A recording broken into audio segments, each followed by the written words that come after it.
Welcome to Lagniappe, a program about events, issues, and people. I'm Cory, Crowe. I'm joined today by members of the cast of Big Fish and the music director and choreographer with us as well. We've got Kylie, Daigle, Sydney Morris, and Satene Breaux with us today, and we're talking about what was a novel, and then it was a movie, and then now it is a musical. Kylie, tell me all about this Big Fish. What's it about? Yeah. There surprisingly are fish in it, if you can believe it. Like you said, it's an adaptation of a novel that became a film in 2003, directed by Tim Burton. It's very fantastical. It follows our protagonist, Edward Bloom, and his relationship with his adult son, Will, as Will attempts to kind of find out the truth about his father.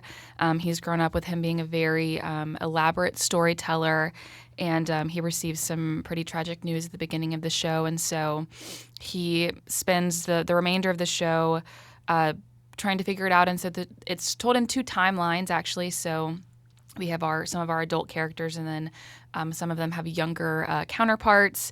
And sometimes it might leave the audience a little unsure of what it still is actually true and what is just Edward's very colorful storytelling. So, well, tell me, Satene, you play Jenny in the production that's going to be going on. Tell me a little bit about who the main characters are. So, like the main characters in general, or just Jenny? Well, tell me a little bit about the main characters and tell me about how Jenny fits in. So, Edward is the main character, and then Will is his son, and Jenny is Edward's high school sweetheart. And so they had something when they were in high school, but Will doesn't really know that story. And so Will kind of goes back to Jenny and is trying to figure out that part of his story, of Edward's story. So. Sydney Morris is with us.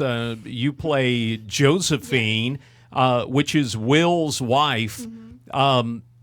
Tell me a little bit about Will is on a journey. He's trying to find out about his dad. And it's sort of hard to tell what's real and what's not. And how does Will's wife kind of keep him on the right track here? So Will has a hard time believing all of his father's stories, and he has a very complicated relationship with Edward. And so Josephine is kind of there to just encourage him. She tries to make it all lighthearted when Will gets angry and upset. She's just there to comfort him and remind him of his family and love when he gets mad, and basically. Now, I watched some of this before I talked to you guys this morning, and I had to kind of refresh myself. He's underwater for a little while. What was up with that? Yeah, sure. So their town. So where Jenny and Edward meet is in this town called Ashton, and the whole show takes place in Alabama. And so they're in a fictional town, I believe, called Ashton, Alabama. And a plot point of the second act is that they're going to break the dam and flood the town. And so he has to get them all out. And so there's a whole song about how they need to start over and move their town somewhere else. Now, so that's allegedly, I guess, where the underwater part comes in. Now, in this production, there is a lot of circus folk. And circus folk are a lot of fun, by the way, if you ever get to hang out with them.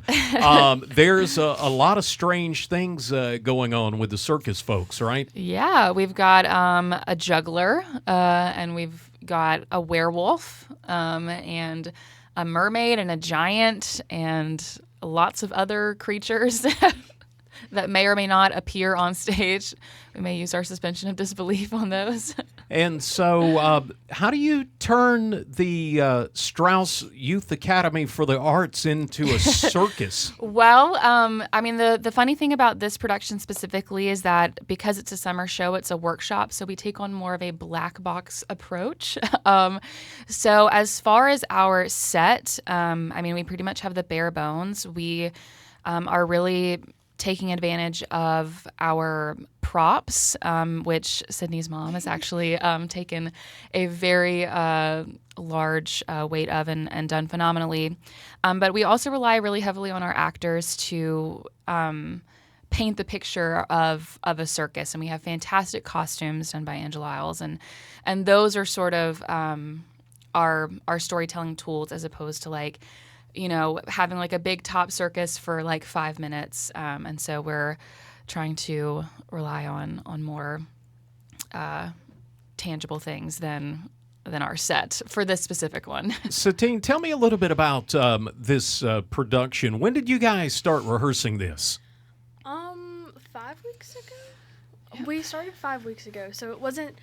We haven't had that much of time, but I feel like we've definitely brought it together, and like in the short amount of time, we've done tremendous things with it. Now, did y'all do the workshop with the NOCA folks? Are we all tied up with this production? I think they were all tied up with this production. We did have, I know Cass Fontana and a couple of other students did both, but I think they chose to take little naps during the day then. Yeah, I could see that. That's a lot to pick up in 5 weeks. The production is, Kylie, when are you guys opening? We open this Friday. So we open on August 4th. We have a show at 7. We have 2 shows on Saturday at 2 and 7. And then our closing show is on Sunday the 6th at 3. So lots of opportunities to see this production of Big Fish. If somebody out there said, I want to get tickets to this, I want to go see this, how do they do that? They could go online to syaaonline.com/tickets. And it takes you to our website. You can pick your seats, pay your little fee, and come on down. You can find out more about this and other events by visiting our website, KEDM.org. Satene Breaux, Sydney Morris, Kylie Daigle with us. The SYAA production of Big Fish is going on this weekend. To find out more about this and other events, be sure and visit our website at KEDM.org.